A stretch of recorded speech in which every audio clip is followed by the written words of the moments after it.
to participate. It's really excellent and very stimulating in general, and in particular the workshops, the satellite workshop, which was taking place 1 month ago in Warwick, was also very stimulating. And I took somehow this workshop literally as an incentive to work. And I changed my original presentation here, being motivated what was being said there. And basically the intersection with this workshop is not huge, so perhaps I should repeat that we were discussing the eternal question of, eternal topic of the analogy between rotation and stratification and magnetic field.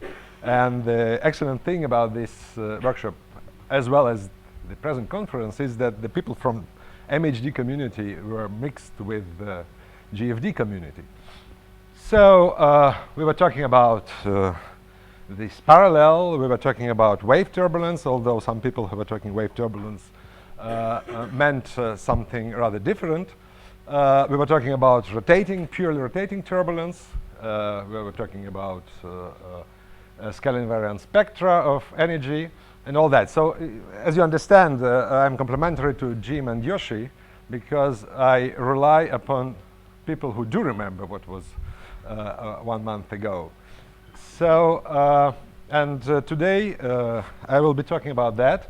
And after this workshop, we were intensively working with Sergei Medvedev, with whom, from Novosibirsk, with whom I'm collaborating for many years now on wave turbulence, to present something, oops, it's too fast, something new. So here is my plan, and there will be, it is basically 2 parts. One part is about models where you can trace precisely, both physically and mathematically, this parallel between stratification, rotation, and magnetic field. As you see, they are highly idealized models, but as we all heard at this conference, some of them are used for highly practical things like understanding the Tacoc line of the sun. So basically the first part is I will be repeating some well-known things, and I do apologize for not quoting properly or citing properly people. Many of them are in the audience who contributed to understanding this parallel. But my excuse is that I'm teaching as hell in this semester, so I just didn't have time to scan properly the literature. So this will be mostly known and even part of folklore. This part, so physical similarity and parallels between the models, this part is also known in principle, but here I revived some of my old work dating back about 20 years, but basically it is the same as was new.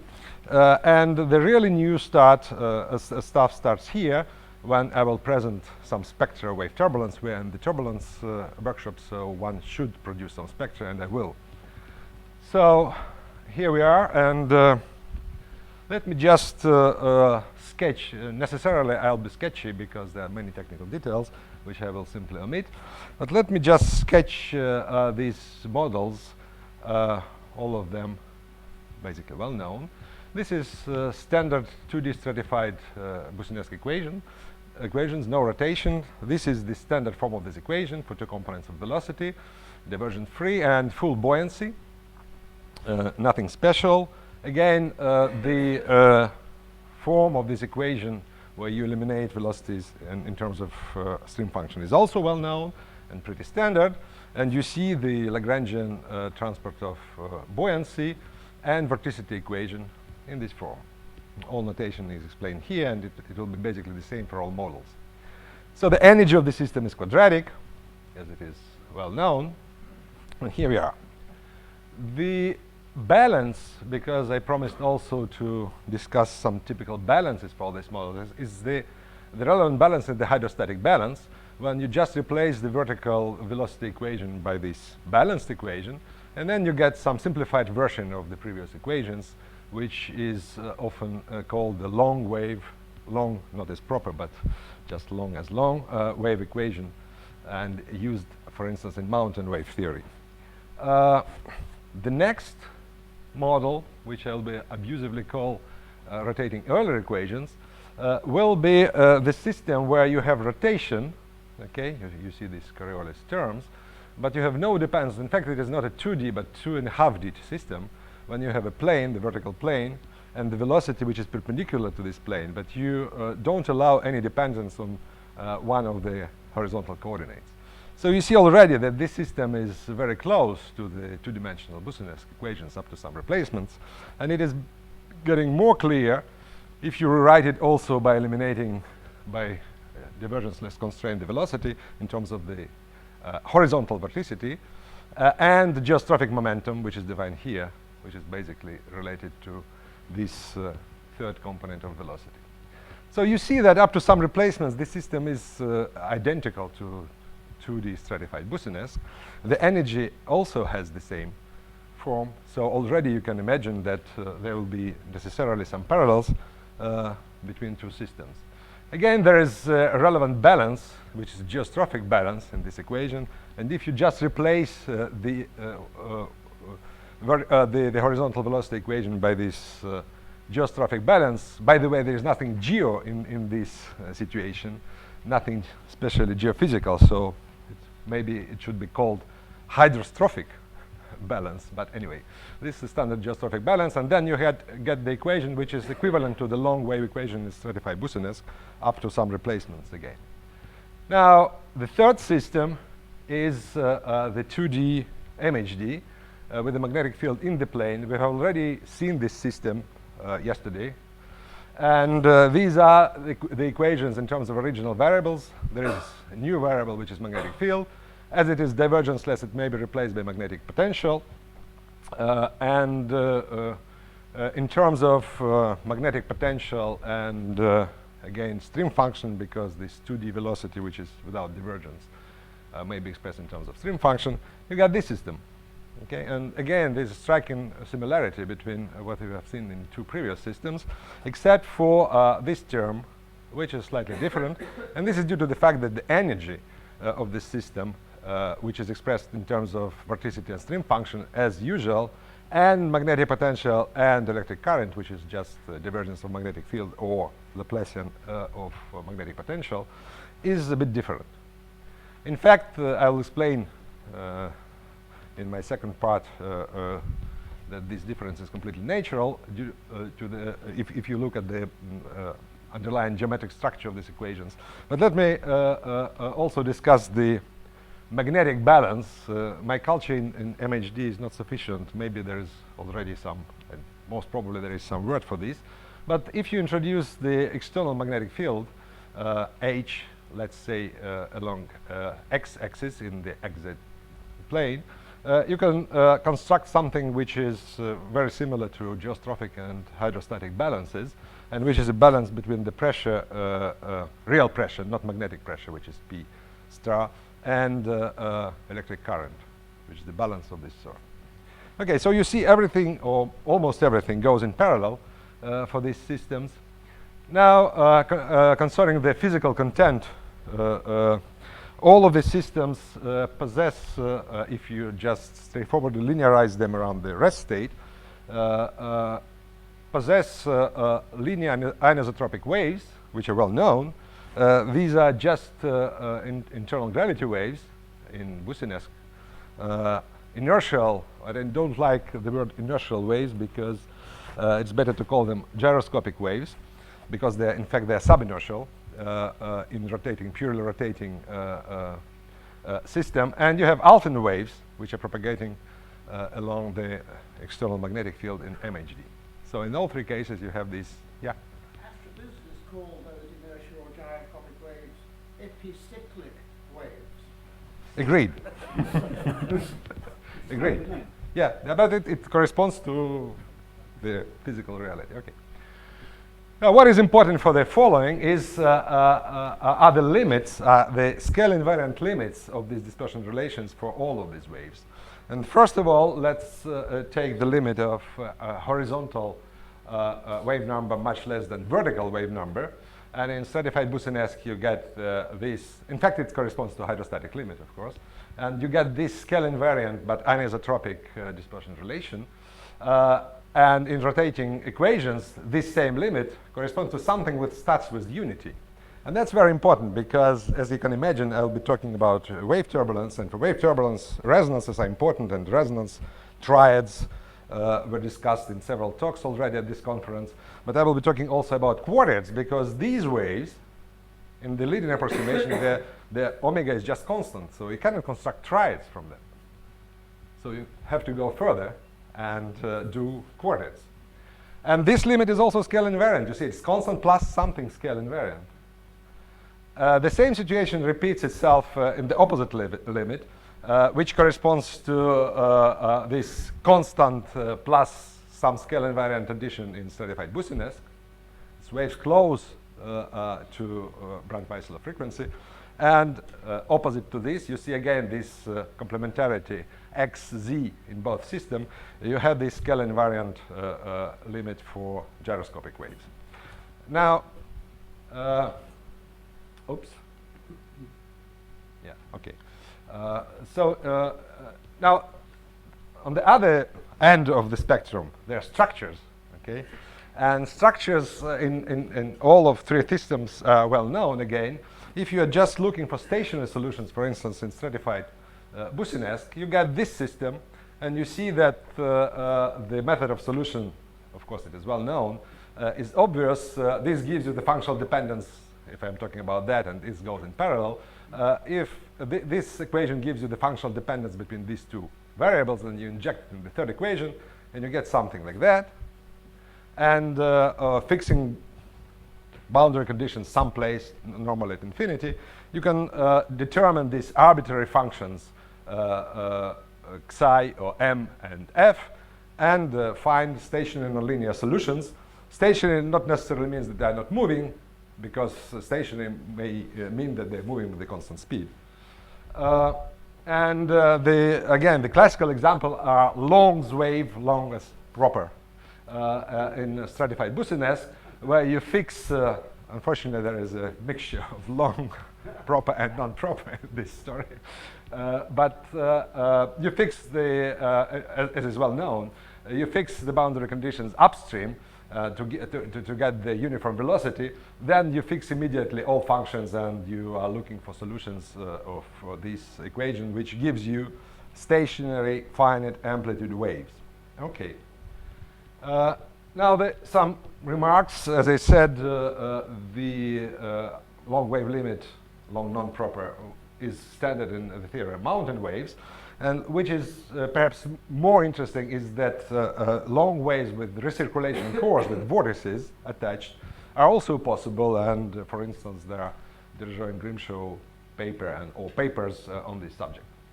Now, maybe the less trivial remark is that you can have long waves, long proper, in rotating order, but they will be propagating vertically. Otherwise, they're constructed in exactly the same way. And they also may have recirculation cores. Okay. Now, what about the third system? These are Alphen vortices. And here, due to the different structure of this equation, the resulting one is a bit more complicated. But still, the principle of construction of this solution, nonlinear stationary solution, is the same. Okay. So I have no time to dwell into the details, although they're very interesting for each of the systems. Let me now come to the similarity among the systems on the somewhat more fundamental level. And in fact, it is seen by bare eye, but there are nice mathematical words behind it. All of these models, in fact, have the same symplectic or Hamiltonian structure, as I showed many years ago. With the Hamiltonian, which is energy, all these quadratic functions I showed you, and non-canonical Poisson bracket. Non-canonical meaning that it is nonlinear, because the systems are nonlinear, Hamiltonians are quadratic, so where the nonlinearity comes from, it comes from the Poisson bracket. And this is just a skew-symmetric structure for any functionals of vorticity and either buoyancy or geostrophic momentum or magnetic potential in corresponding systems. And the equations of motions are of this form. So far so good. But these Hamiltonian system is degenerate because there are invariants of motion, which are called Casimirs. Again, we were talking about them several times during this meeting. And any function of either buoyancy or geostrophic momentum or magnetic potential plus vorticity times any other arbitrary function integrated over the domain of the flow are conserved. Okay? So, in order to be genuinely Hamiltonian, you should leave this degeneracy, and in fact, the real phase space is the space of constant Casimirs, so you should sit on one of these hypersurfaces and work there. Volodya, I mean, in the previous page, was it like Klipsch variables? Which one? No. It's any functional of these variables. The bottom equations of motion. This is vorticity and either buoyancy or magnetic or geostrophic momentum or magnetic potential. Yeah, but I mean, isn't it the same as Klipsch? So you say you double the phase space by introducing some other potential. No, I didn't. No, I didn't double. It's original variables. Maybe it's too general. These are original variables. Vorticity, Laplacian of psi, and let's say buoyancy instead of this capital V. I didn't introduce any other variables. It is the same system rewritten in some smart way, okay? But you will see that this smart way serves for something. Okay, let's go further. In fact, you can introduce proper dynamical variables in these systems because you can write down explicitly the transformation which brings you from any point on any hypersurfaces for constant Casimirs to any other one. This may sound very abstract, but the net result of it is that it may be shown that this non-canonical Poisson bracket may be diagonalized, that is, reduced to standard canonical momenta coordinate form by recursive changes of coordinates. So my time is running out, so I will skip all the details, just saying that Sergei Medvedev several years ago proposed the general method, and what I was saying just 2 minutes before is one particular case of this method. So by recursive changes of variables, you can reduce the system to a standard Hamiltonian form. The reason of flashing all this, of course, is to show that we are smart guys and able to do some algebra. There are explicit formulas. But anyway, the net result of it, of course, by doing this, you're reducing system to a standard canonical form. Momenta and coordinates. But Hamiltonian was quadratic. Of course, you should keep nonlinearity in new variables, which are canonical variables. So Hamiltonian is not anymore quadratic. And this is the Hamiltonian for this Boussinesq and rotating Euler equation explicitly. Okay, you see there's cubic terms. Of course, there are quartic, fifth order, etc. terms. And this is the same stuff for the MHD. So we have explicit form of these cubic parts of Hamiltonian, quartic, etc. Okay, now I still have some time. I'll try to explain how I get this famous spectra, which I will show in a couple of minutes. So I'm using the standard wave turbulence algorithm. I'm not discussing whether it is applicable or not. That's another question.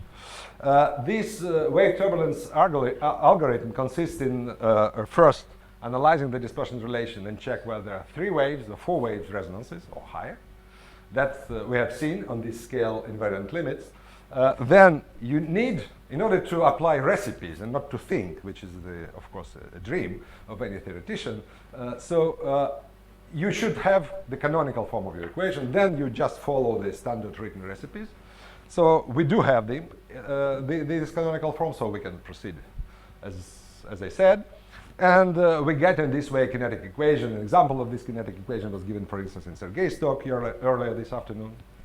And then you have the collision integral, the right-hand part of this equation, which is defined by cubic part of the Hamiltonian for the decay spectrum, and cubic and quartic parts for a non-decay spectrum.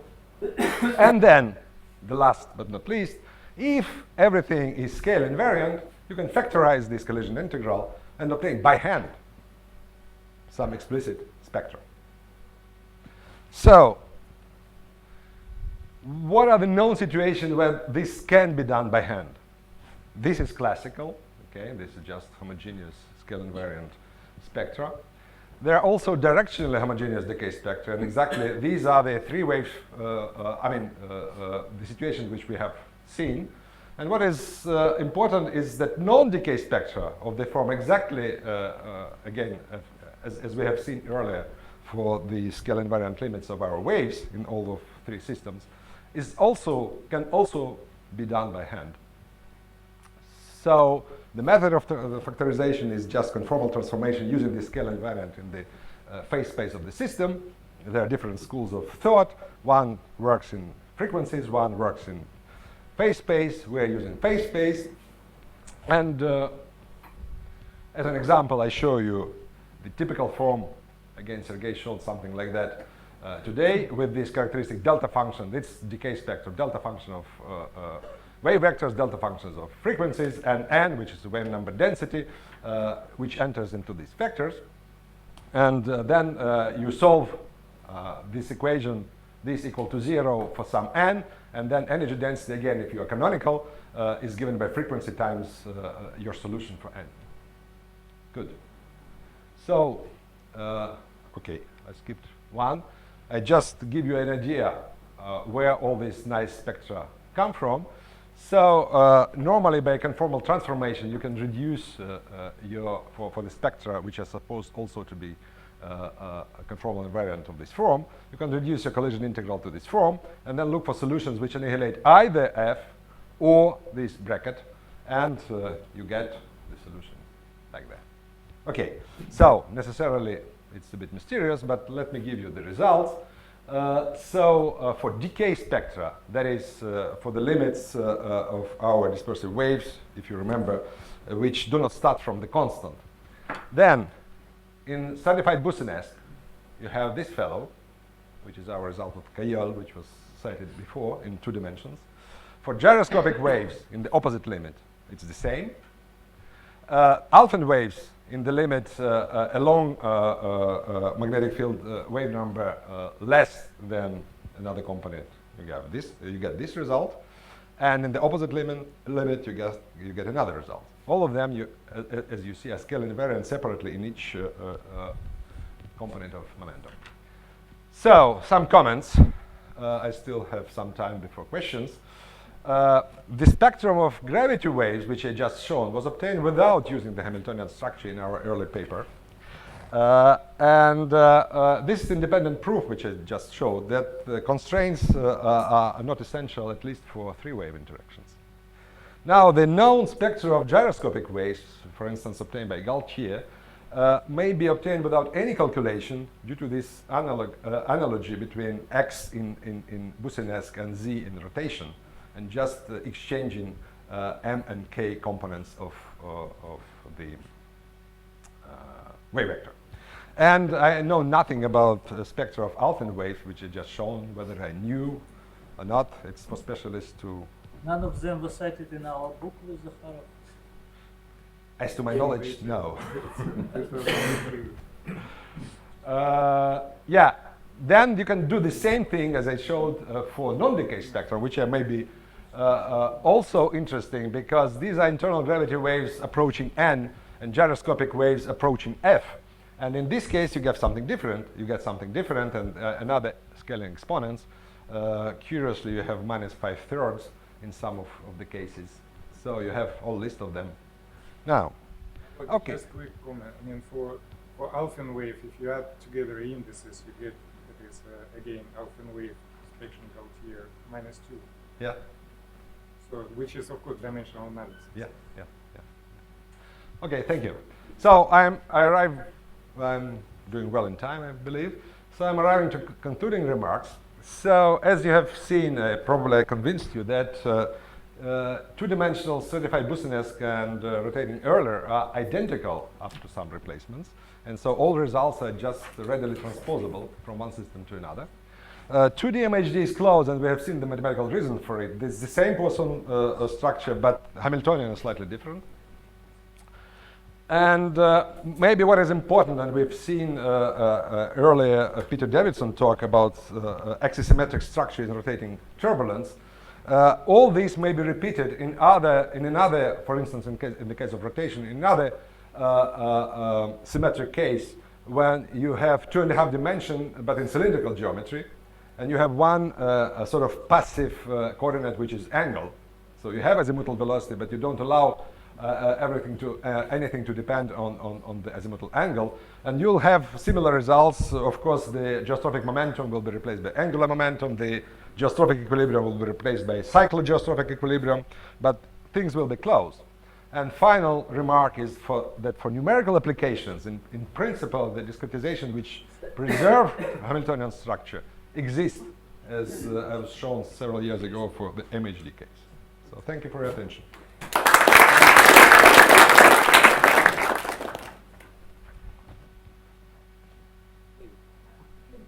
Whatever.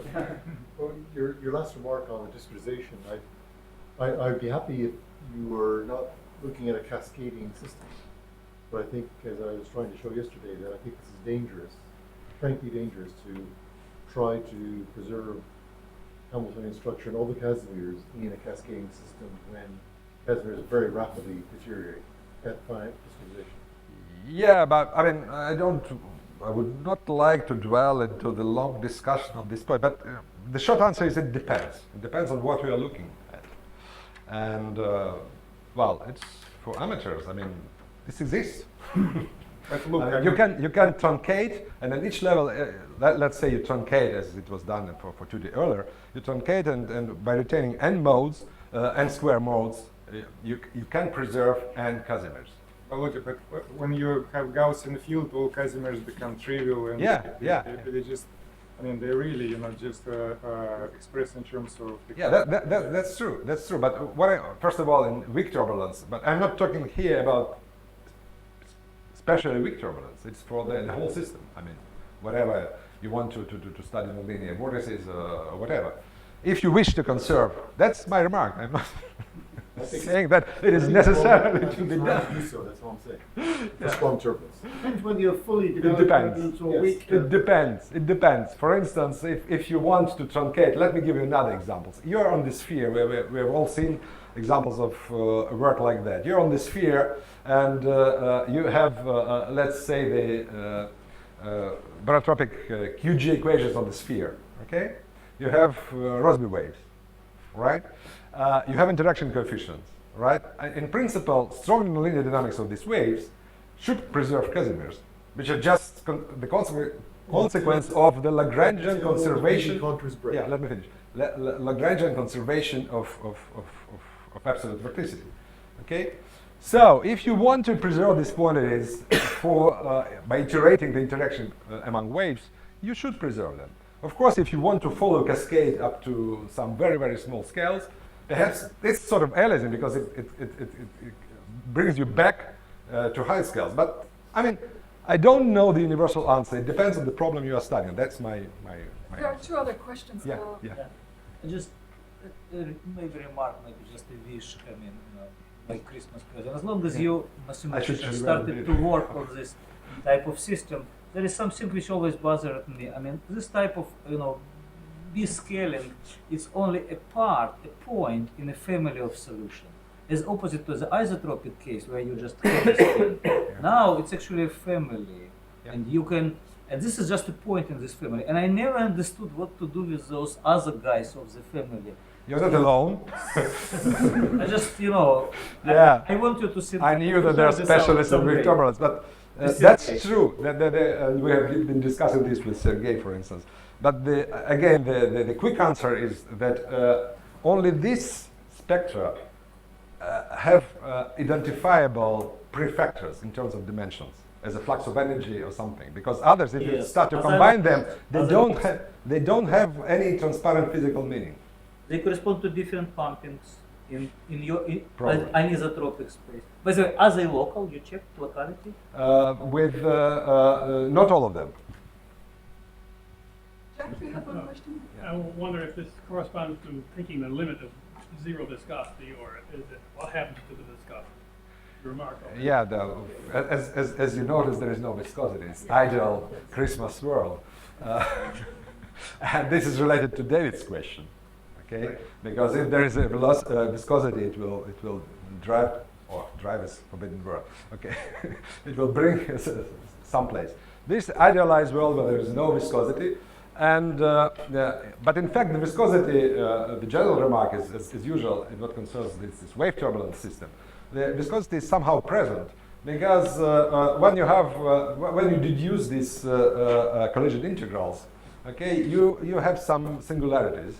And you have to integrate omegas, and you have to circumvent the singularity. And the rule of circumventing singularity is produced by supposing some sort of dissipation. That's a kind of causality remark. Any other comment or question? Okay, let's thank